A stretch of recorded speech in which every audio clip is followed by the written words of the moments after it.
salted caramel ice cream cupcake shots. Start off with some vanilla ice cream. Beautiful, beautiful, beautiful. Then we come behind them with a bit of vanilla vodka, some milk, and some salt. Sprinkle, sprinkle, sprinkle. Caramel syrup. Drop in a whole cupcake. Dude, this is cool.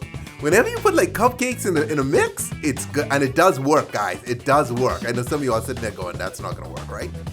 Yes, it does.